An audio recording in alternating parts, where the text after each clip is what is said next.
pendant la période de début de nos démarches individuelles, donc le design, l'implantation de son écosystème, etc., nous nous retrouvons soudain et de nouveau en contact direct avec du vivant.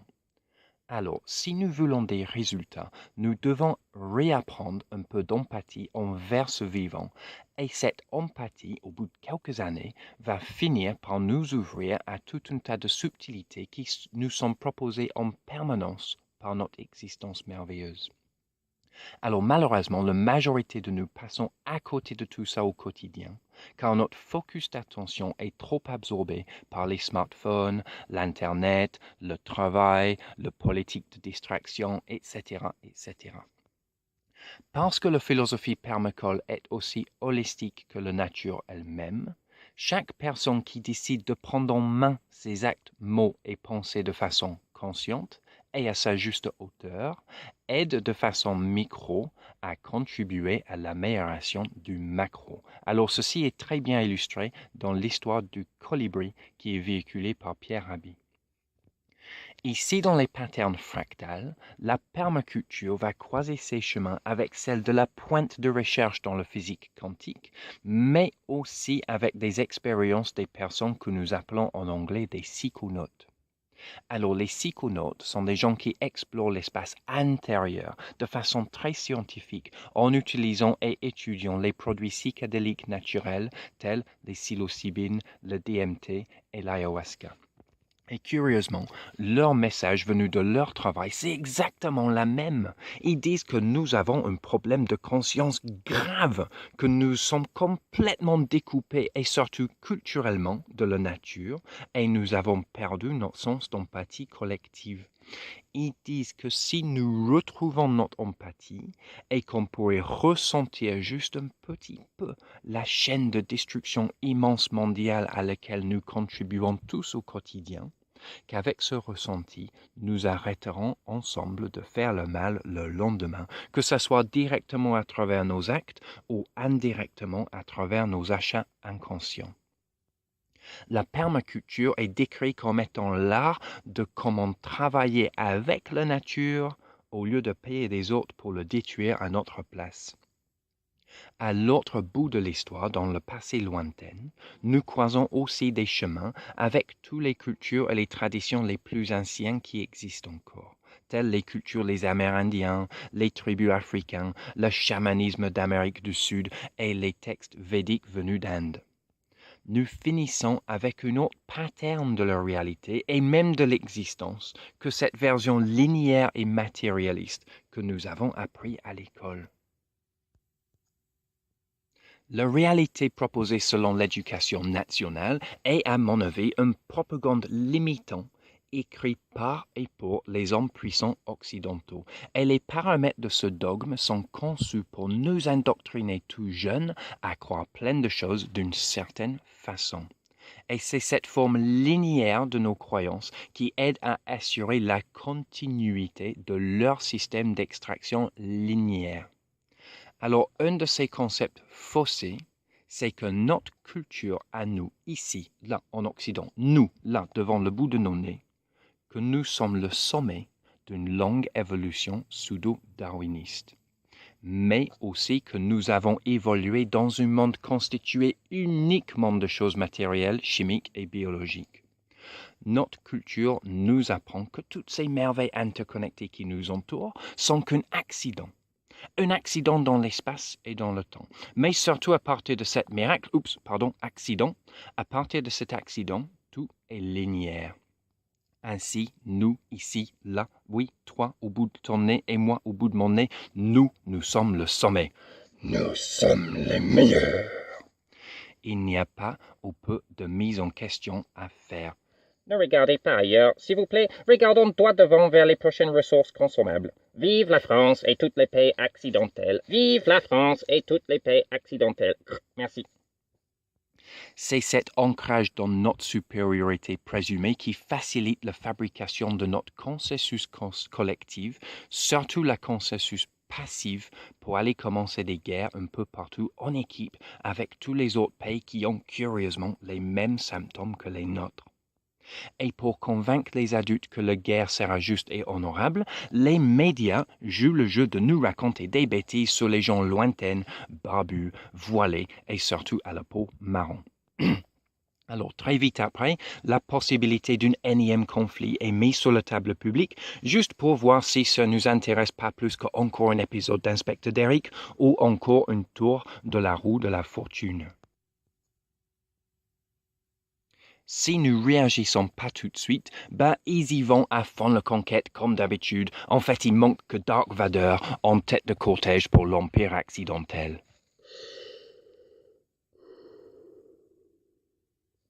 Voyons bien que nous, le peuple, ici dans les pays accidentels, nous ne disons jamais oui à la guerre, mais nous ne disons pas vraiment non assez fort ni assez longtemps non plus, et la différence est très subtile, mais le résultat est toujours la même. Notre habitude aux catastrophes au quotidien, plus notre pattern linéaire suprémiste, font que nous sommes trop occupés, trop distraits, et que ce guerre ailleurs dans le sable lointain, c'est pas grave. Et pour les puissants multinationaux, le manque de non veut dire oui, et c'est notre accord passif qui est suffisant. C'est même écrit dans leur mode d'emploi, je suis allé rechercher jusque-là. Un accord passif est suffisant et même préférable. Voyons bien comment nous, dans les pays accidentels, dans le XXIe siècle, sommes devenus des véritables pacivistes. Et soutenu par notre pacivisme, le pattern des conquêtes de la néocolonisation continue non-stop sous guise d'apporter notre culture consumériste, linéaire et pacifiste partout sur la planète. Notre culture est bien sûr supérieure aux autres.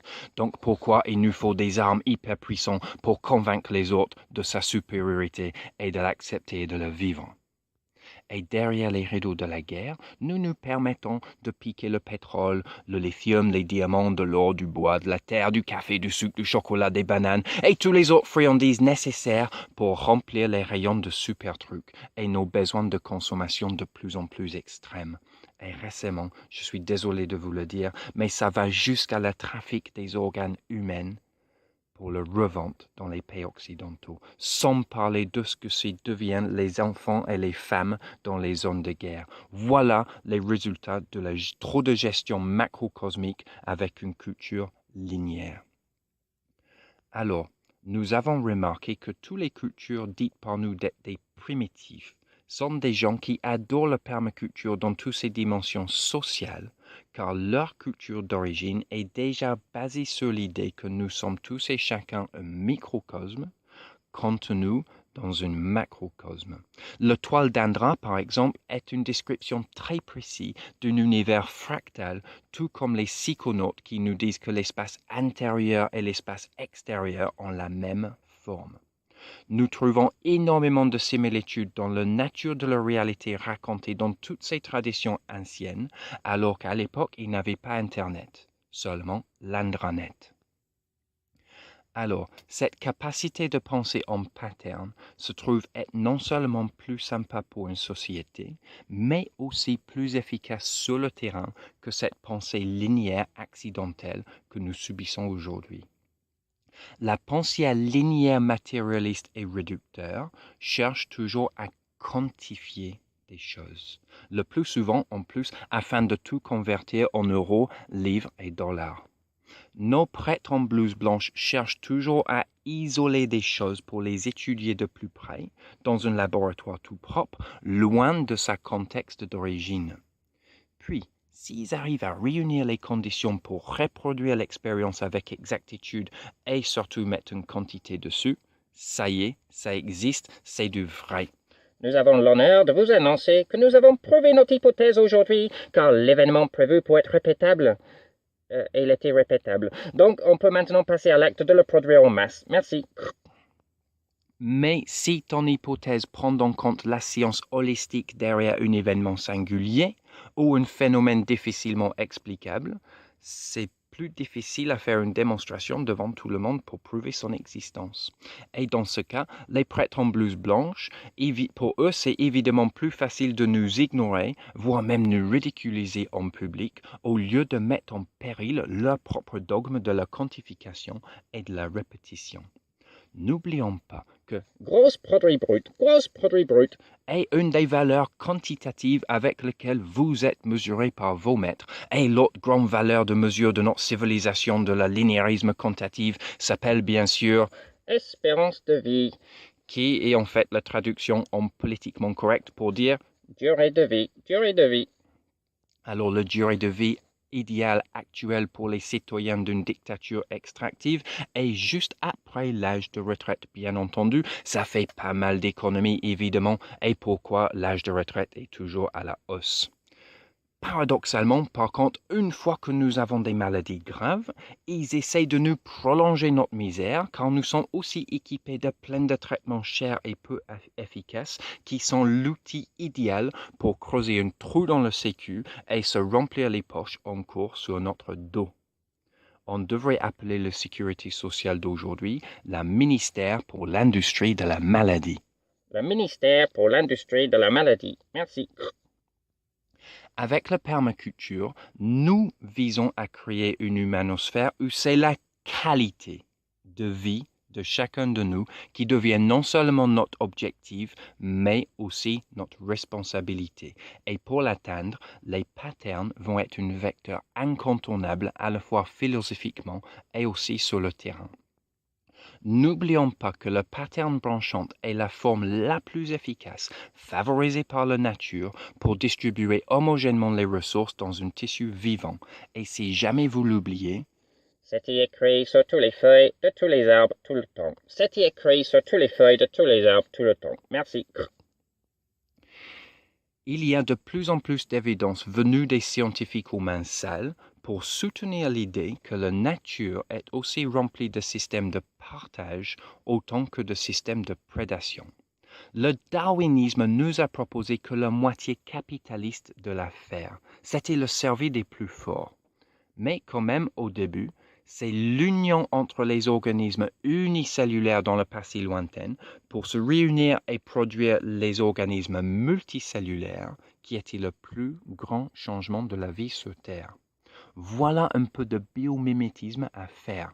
L'idée traîne depuis 2 siècles quand même, mais il a besoin d'être révisé juste un petit peu, je crois. Aujourd'hui, nous observons qu'il y a des mécanismes de logistique et de distribution des ressources pour tout le monde et que la nature est une vraie socialiste. Et donc, je vais me permettre de députer le pattern du socialisme et le communisme du point de vue d'un étranger.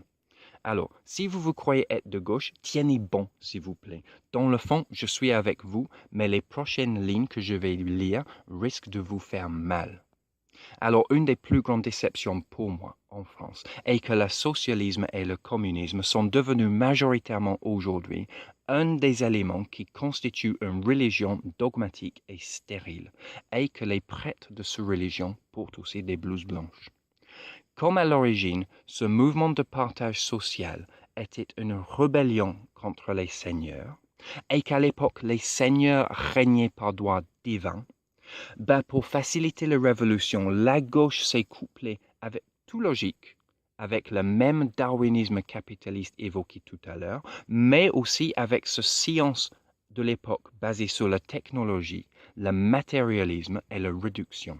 Vous appelez ça en France le rationalisme. Ration, comme les rations, la limite, c'est limité. Alors, je ne critique pas, j'observe juste pour éclairer. Pour moi, il est évident qu'à l'époque, ce croisement de ces 3 chemins était tout à fait nécessaire pour enlever cette idée d'un divin suprémiste. Mais aussi, on a enlevé l'idée de l'invisible ou le subtil en même temps. En plus, on pourrait dire tant mieux, car le divin de l'époque, proposé par l'Empire catholique, n'était qu'un faux divin. Le grand homme à barbe blanche était peut-être même une erreur de traduction ou juste une faute de frappe, car c'était le Dieu que l'homme a créé à son image et pas l'inverse comme c'est raconté dans la Bible. Mais surtout, cet homme à barbe blanche, il était à la tête d'une structure pyramidale.